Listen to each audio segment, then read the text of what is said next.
Welcome to the Deep Dive. We're here to pull out those key nuggets of knowledge so you can be genuinely well-informed.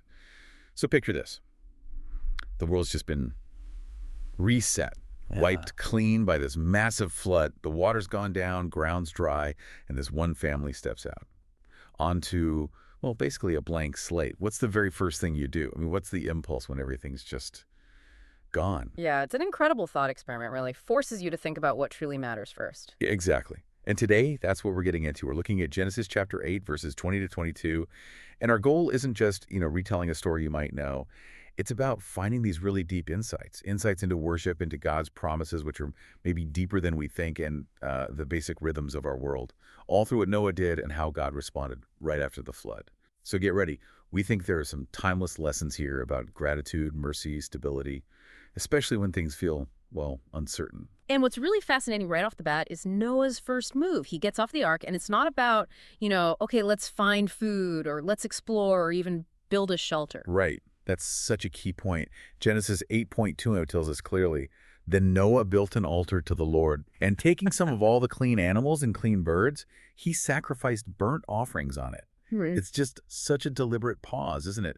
Before anything else, gratitude. Thanksgiving. And it's more than just an act of worship. This is actually the very first time an altar is mentioned in the Bible. Really? That's huge. It's not just a throwaway detail. It's setting a precedent. It suggests that when you're facing something totally new, maybe even overwhelming, the first step, the grounding step, is acknowledging the divine. So it establishes a pattern. Exactly, a pattern for how humanity connects with God. It suggests that real security maybe isn't just in sorting things out ourselves, but in pausing to remember who's ultimately in charge. Recalibrating. Okay, so Noah makes this profound act of worship. And then we get God's response, which is equally profound. Verse 21 says, "The Lord smelled the pleasing aroma." That's such vivid language, almost human. What's that telling us? Well, that phrase, pleasing aroma, it's not just about, the literal smell. In the ancient world, and certainly in the Bible, it signifies something deeper: acceptance, favor, a kind of divine satisfaction. Ah, okay. So God is genuinely pleased. Deeply pleased. Pleased with the heart behind the action, that genuine gratitude from Noah. It actually echoes later descriptions, like in Ephesians, where Christ's sacrifice is called a fragrant offering. So it shows that real worship, coming from a thankful heart, it really resonates with God. It's valued. And that acceptance, that divine pleasure, it leads to this incredible declaration from God. After smelling the aroma, the text says God speaks in his heart. He says, "Never again will I curse the ground because of humans." Even though, and this part is crucial, even though every inclination of the human heart is evil from childhood, and never again will I destroy all living creatures as I have done. Wow. That's quite a statement given the context. This is really where you see the depth of God's grace, I think. Oh. It's staggering. The promise, the sort of cosmic peace treaty, it isn't based on humans suddenly becoming perfect. God knows they won't. Right, he explicitly says their hearts are inclined towards evil. Exactly. And yet, despite that knowledge, he makes this unbreakable promise, a covenant of mercy. It's like he's saying, okay, stability isn't going to depend on your performance anymore. Hope is anchored in his character, his faithfulness, not our ability to get it right. It's stability in spite of human flaws, not because humans earned it. That's a powerful reframe. And this stability extends beyond just, not flooding the earth again. Verse 22 lays out this commitment to the actual physical world.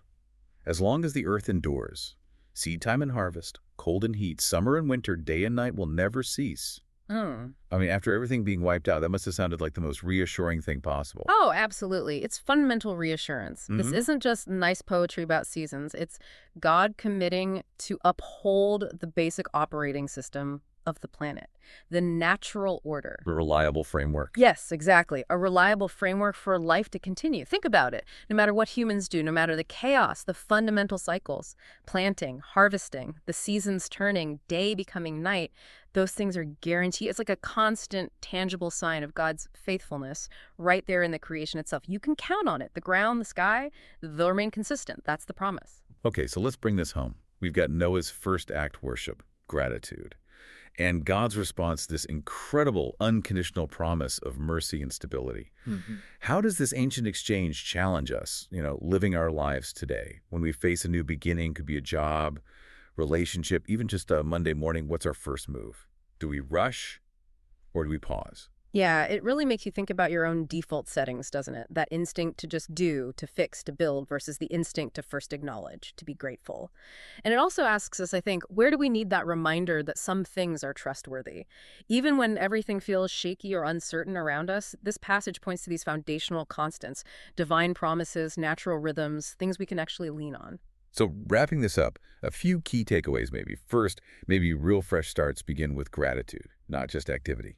Intentional gratitude. Second, the stability we rely on in the world and maybe even spiritually, it's rooted in God's grace, His mercy, not necessarily our own efforts. Right. It's given, not earned. And third, those basic rhythms of life seasons, day, night, they're not just random. They're like a constant physical reminder of faithfulness. Absolutely. Tangible signs of an enduring promise.